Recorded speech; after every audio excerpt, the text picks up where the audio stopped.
Hello friend, आप देख रहे हो हमारा चैनल ग्रो बुक्स। तो अगर आप हमारे चैनल पर नए हैं तो प्लीज़ हमारे चैनल को सब्सक्राइब कर लीजिएगा। तो चलिए आज हम फिर से आपके लिए नई बुक लाए हैं, जिस बुक का नाम है रियल लाइफ मनी। इसका मतलब किस तरह से आप अपने फाइनेंस यानी कि पैसे को कंट्रोल कर सकते हैं। इन्हीं का लेखक का नाम है क्लार्क सील। तो चलिए बुक आपको दो लफ्ज़ों में बताते हैं। 2020 में आई ये बुक एक फाइनेंशियल गाइड की तरह वर्क करती है। इस बुक में लेखिका अपनी फाइनेंशियल प्रॉब्लम के बारे में डिस्कस करते हुए ये भी बताती है कि किस तरह से हम अपने फाइनेंस को सही तरह से मैनेज कर सकते हैं। लेखिका हमारे और हमारे पैसों के बीच के कॉम्प्लेक्स रिलेशनशिप को पॉइंट आउट करके उससे निकलने का रास्ता भी शेयर करती है। यह बुक किसके लिए है? यह बुक उन लोगों के लिए है जो अपने उधार की लाइफ से परेशान है। यह बुक उन लोगों के लिए भी है जिनकी लाइफ की फाइनेंशियल कंडीशन बैलेंस नहीं है। यह बुक उनके लिए भी है जो किराए के घर से परेशान हो चुके हैं और अपने खुद के घर का सपना देखते हैं। अध्याय नंबर 1। अगर आप अपने फाइनेंस को लेकर स्ट्रगल कर रहे हैं तो हो सकता है कि आपके हालात आपके कंट्रोल में नहीं है। बहुत से लोग उधारी में जी रहे हैं। वो लोग अपना रेंट पे कर पाने में असफल है और एक इनसिक्योर जॉब का पार्ट है।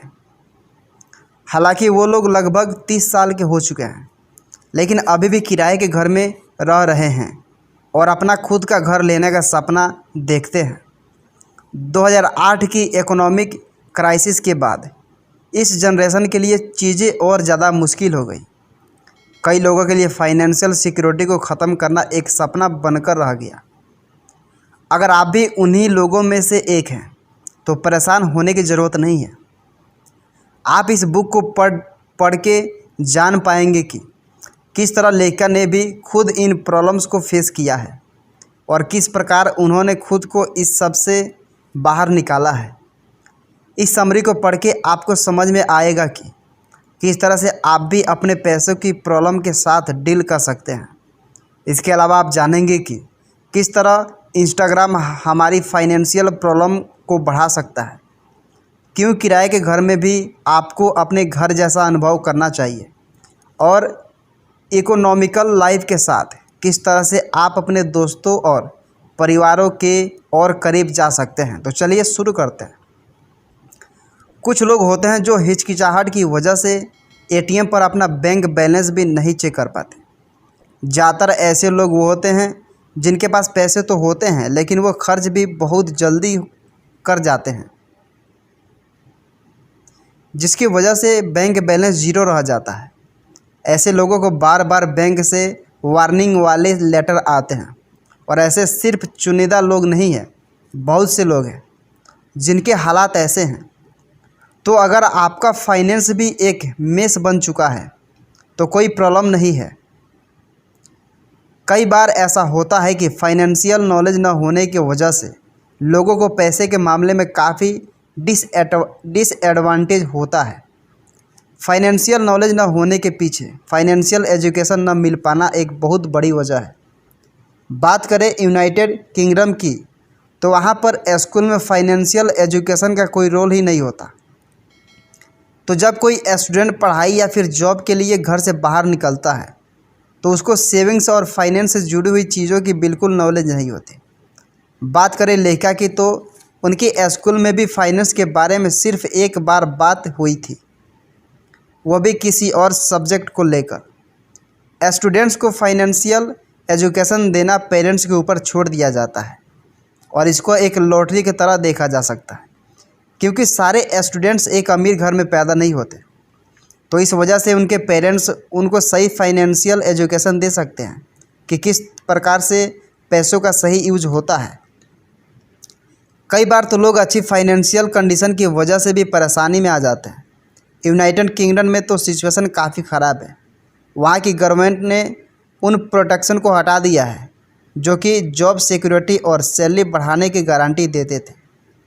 फाइनेंशियल इनसिक्योरिटी किसी इंडिविजुअल के फेल होने से बड़ी प्रॉब्लम है। 2019 में यूनाइटेड किंगडम के एक परिवार की इनकम मात्र 15,400 पाउंड रह गई थी। हालांकि वहां पर लोग हॉलिडे, क्लॉथ और शौकिया चीज़ों पर ज़्यादा खर्च करते हैं, लेकिन फिर भी फाइनेंशियल इनसिक्योरिटी वहां पर एक बड़ी प्रॉब्लम है। इसको ठीक करने के लिए बहुत सारे स्टेप लिए जा सकते हैं, लेकिन ये समझना भी गलत है कि आपकी फाइनेंशियल सिचुएशन आपकी गलतियों का नतीजा है। अध्याय नंबर 2। जब बात आती है पैसे की प्रॉब्लम की, तो शर्म भी उसी के साथ चलती है। हम सभी के एक अकॉर्डिंग एक हैप्पी फैमिली वही है जिसमें पति पत्नी जॉब करते हो, उनके 2 बच्चे हो और उनका एक अच्छा सा अपना घर हो। मान लीजिए कभी उस फैमिली में से एक इंसान ने ज़्यादा खर्च कर दिया और उस खर्चे के बारे में उसने घर में किसी को बताया भी नहीं, लेकिन कुछ समय बाद उस एक्स्ट्रा खर्चे की वजह से घर के फाइनेंशियल सिक्योरिटी डिस्टर्ब होने लगी। ये बहुत कॉमन सिचुएशन है। ऐसी सिचुएशन में वो इंसान साइलेंस को अपना साथी बना लेगा और साइलेंस के साथ उसको शर्म का भी एहसास होने लगेगा। हर टाइम उसके दिमाग में पैसे की वजह से टेंशन बनी रहेगी। जब भी उसको बैंक की तरफ से कॉल आएगी, वह उस कॉल को पिक करने में भी हिचकिचाएगा। जब आप खुद को शर्म की वजह से किसी ऐसी ख़राब सिचुएशन में डाल लेते हैं तो आप कोई एक्शन भी नहीं ले पाते। बात करें लेखिका की, तो 21 साल की उम्र में उनके पिता की डेथ हो गई। पिता की तरफ से उनको सिक्योरिटी के तौर पर 10,000 पाउंड मिले। पैसे बचाने की जगह उन पैसे से लेखिका ने एक हॉलीडे एंजॉय किया, लेकिन जब वो पैसे ख़त्म हुए तो उनको अंदर ही अंदर शर्म का एहसास हुआ कि जो पैसे उनको बचाने चाहिए थे उन्होंने एक हॉलीडे के लिए खर्च कर दिया। तो जब भी आपको फाइनेंशियल प्रॉब्लम आए तो सबसे अच्छी चीज़ है कि आप इसके लिए उत्तरदायी रहें, क्योंकि ऐसा करने के बाद ही आप ऐसी सिचुएशन को अच्छे से डील कर पाएंगे। अपनी गलतियों को मान लेने का मतलब ये नहीं है कि आप हार गए, बल्कि ऐसा करने से आप साइलेंस और शर्म से बाहर निकलकर उस सिचुएशन को ठीक करने के लिए कुछ एक्शन ले सकेंगे। अगर लेखिका ने अपने उस ख़राब फाइनेंशियल डिसीजन को एक्सपेक्ट कर लेती तो शायद उनको इतना शर्मसार महसूस ना हुआ होता।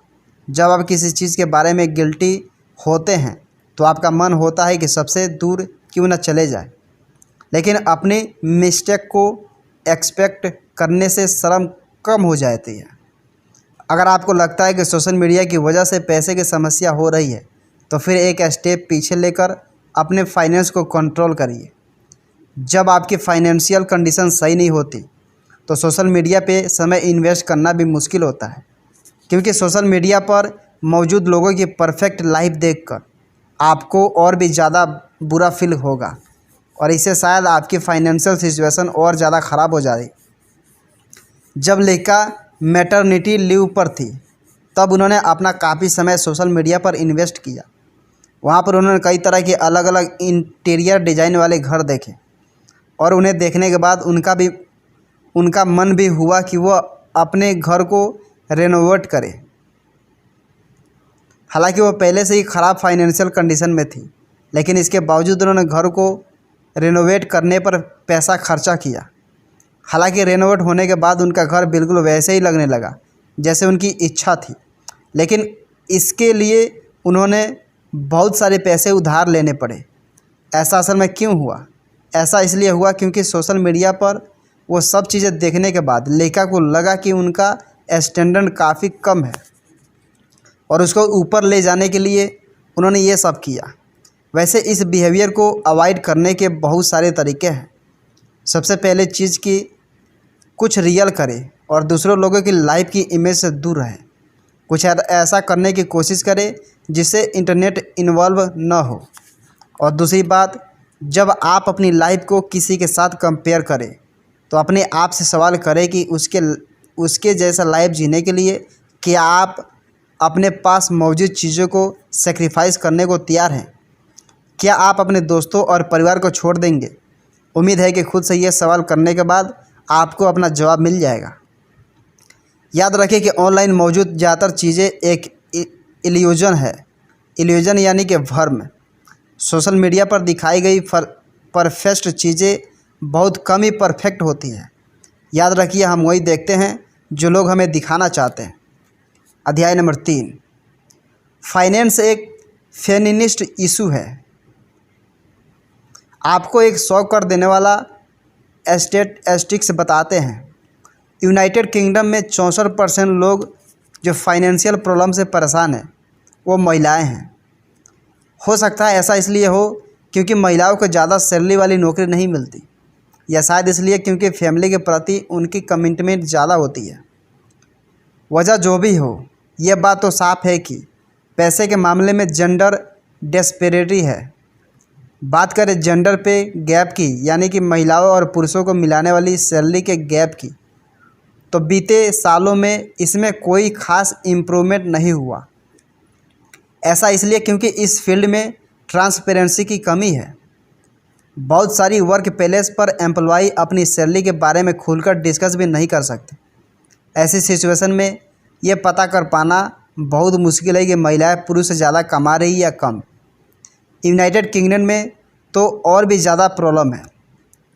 उनके यहाँ एक पिंक टैक्स होता है, जिसकी वजह से किसी भी प्रोडक्ट के लिए महिलाओं को पुरुषों से ज़्यादा पे करना पड़ता है। महिलाओं के फाइनेंशियल कंडीशन पर तब और प्रेशर बढ़ता है जब वो माँ बनती है।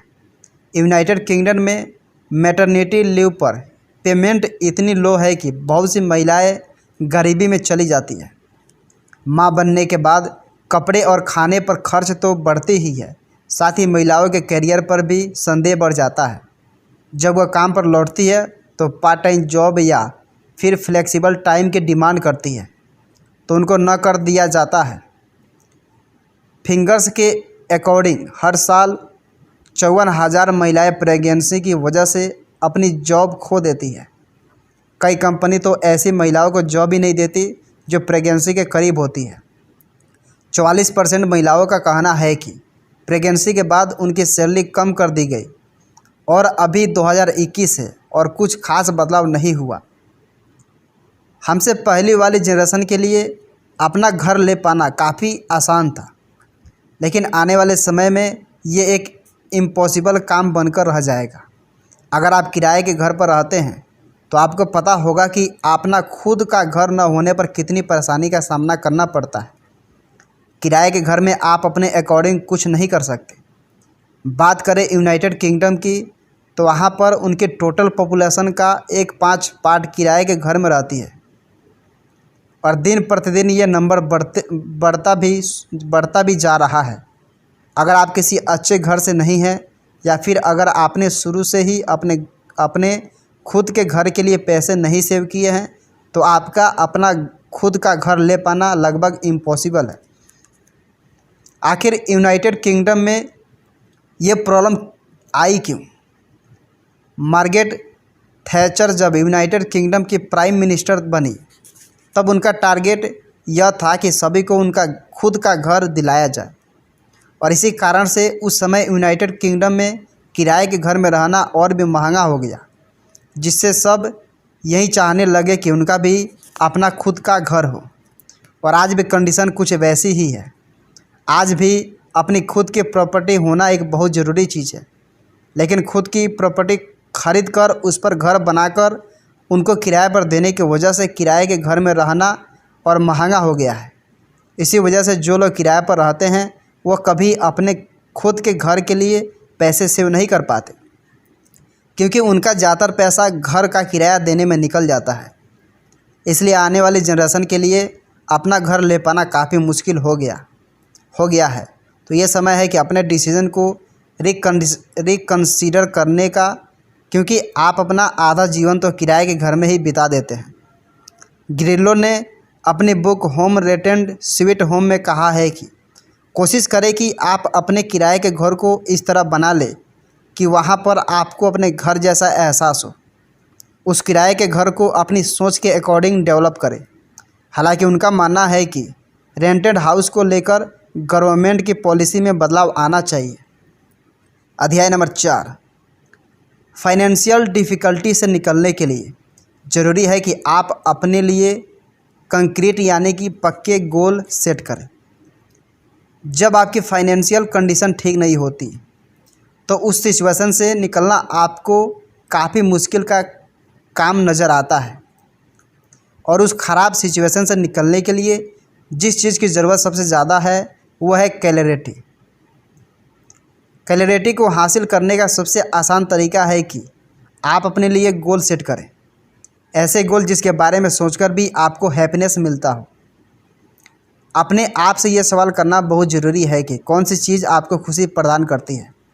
मान लीजिए कि आप अपने किसी दोस्त के यहाँ गए और वहाँ आपने कुछ ऐसा फर्नीचर देखा जो आपको काफ़ी पसंद आ गया और उस फर्नीचर की मदद से घर भी आलीशान लगता है।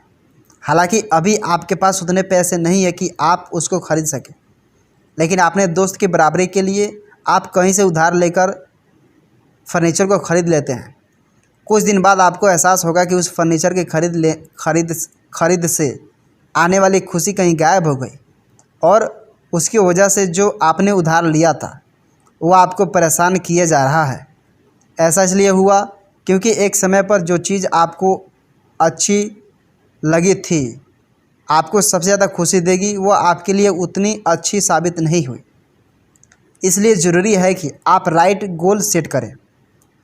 बात करें लेखिका की तो उनके लिए हर गोल अलग अलग प्रकार की हैप्पीनेस लेके आता था। उनका एक गोल था कि वो अपना खुद का घर खरीद सके जहाँ उनके बच्चे खुल के एंजॉय कर सके और वो अपने दोस्तों को इनवाइट करके उनके साथ क्वालिटी टाइम बिता सके। जब आप अपने लिए एक बड़ा गोल सेट कर लेते हैं तो उसको अचीव करने के लिए आप छोटे छोटे गोल की ओर देखते हैं और उनका पूरा करने के बारे में सोचते हैं। अपना गोल अचीव करने के लिए आप छोटी छोटी चीज़ों में पैसे बचाने की कोशिश करेंगे। अपने फाइनेंस को अच्छे से रिव्यू करें और फिर उसको अकॉर्डिंग बजट बनाएं। अगर आप अपने फाइनेंशियल टारगेट को अचीव करना चाहते हैं तो आपको यह क्लियर होना चाहिए कि आपके गोल्स क्या हैं और उसको अचीव करने के लिए आप कैसे छोटे छोटे स्टेप्स लेंगे। गोल अचीव करने के लिए ज़रूरी है कि आप अपने फाइनेंस यानी कि पैसों का सही यूज करें और इसके लिए आपको एक सिस्टमेटिक बजट की ज़रूरत होगी। सबसे पहले यह पता करिए कि आप पैसा खर्च किस जगह पर करते हैं। कोशिश करिए कि आपने लास्ट 6 मंथ की स्पेंडिंग पर नज़र डालिए। ऐसा करने से आपको समझ में आएगा कि आपने फालतू का खर्च किस फील्ड में किया है। हालांकि इससे आपको बुरा तो लगेगा, लेकिन जब तक आपको यह पता नहीं चलेगा कि आप गलती कहाँ कर रहे हैं तब तक आप इम्प्रूवमेंट कैसे करेंगे। दूसरी चीज़ ध्यान देने की है कि आपकी इनकम कितनी है और आप खर्च कितना कर रहे हैं। मतलब आपके पास मंथ की शुरुआत में कितने पैसे होते हैं और उसके बाद पता करिए कि वो कौन कौन सी एरिया है जहाँ पर हर मंथ खर्च होते जा रही है, जैसे कि घर का रेंट, टैक्स, बच्चों की फ़ीस। ये सब चीज़ें अगर आपका महीने का खर्च आपकी इनकम से ज़्यादा है तो आपको रीथिंकिंग करने की ज़रूरत है। तीसरे स्टेप में अपने रेगुलर आउटगोइंग को एनालाइज करें। ऐसी चीज़ें जो ज़रूरत तो नहीं है लेकिन एंटरटेनमेंट के लिए वैल्यूएबल है, इसको एनालाइज करें और उससे दूरी बनाएं जिससे बिना आप रह सकते हैं। हाँ, अगर थोड़ा बहुत एक्स्ट्रा खर्चा हो रहा है तो कोई प्रॉब्लम नहीं है। स्टेप 4 में अपने वेरिएबल एक्सपेंस पर नज़र डालें। वो खर्चे जो हर महीने में बदलते रहते हैं। हालांकि ये खर्चे ज़रूरी होते हैं लेकिन इन पर पैसे सेव किए जा सकते हैं। लास्ट स्टेप 5, देखें कि सब तरह की चीज़ें एनालाइज करने के बाद क्या बचा है। आप अपने बचे हुए पैसों को सेव कर सकते हैं या उस पर खर्च कर सकते हैं जो आपको पसंद हो। हालांकि यह सब करने में थोड़ा टाइम लगेगा लेकिन ये बहुत ज़रूरी है। अध्याय नंबर 5, बजटिंग ख़राब नहीं है, इकोनॉमिकल लाइफ के बहुत फ़ायदे हैं। फाइनेंशियल प्रेशर के साथ स्ट्रगल करना काफ़ी हार्ड है, लेकिन कभी कभी ऐसी लाइफ जीना भी ज़रूरी है।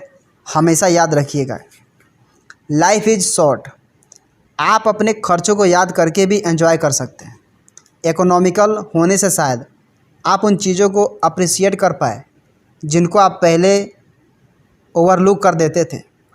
सबसे पहले तो आपके दिमाग में ये सोच आना ज़रूरी है कि नई चीज़ें खरीदने से हैप्पीनेस नहीं आती। कोशिश करिए कि आप पुरानी चीज़ों में खुशी ढूंढ पाए।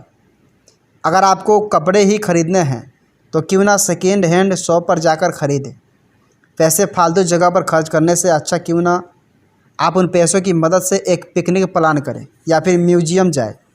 ये सब चीज़ें एंटरटेनमेंट भी देगी और यहाँ पर पैसे भी कम खर्च होंगे। और सबसे ज़रूरी बात, इससे आपको सेटिस्फैक्शन भी मिलेगा। इकोनॉमिकल होकर लाइफ जीना काफ़ी इको फ्रेंडली भी होता है। दो सबसे ज़रूरी चीज़ जो आप कर सकते हैं पूरे वर्ल्ड को सेव करने के लिए, वो ये है कि एयर ट्रेवल ना करें और मीट ना खाए। इन दोनों ही चीज़ों के बिना रहा जा सकता है और इंसान इस पर ही सबसे ज़्यादा पैसा खर्च करता है। सबसे ज़रूरी चीज़, कभी भी पैसों की प्रॉब्लम को छुपाए नहीं। जब आप अपने इकोनॉमिक जीवन को सबके सामने रखते हैं तो लोग आपसे इंस्पायर होते हैं। आखिरी और सबसे ज़रूरी चीज़, खुद को मटेरियलिज्म से दूर रखें। ज़रूरी नहीं है कि आप किसी को महंगा गिफ्ट देकर ही यह सब साबित कर सकते हैं आप उसकी केयर करते हैं। आप महंगे गिफ्ट से ज़्यादा एक्सपेंसिव चीज़ भी दे सकते हैं और वह है आपकी कीमती टाइम। कुल मिलाकर ये ज़रूरी है कि आप खुद को अपनी फाइनेंशियल प्रॉब्लम की वजह मानें, लेकिन यह याद रखें कि सारी गलती सिर्फ आपकी ही नहीं है। बहुत सारी चीज़ों की वजह से ये होता है।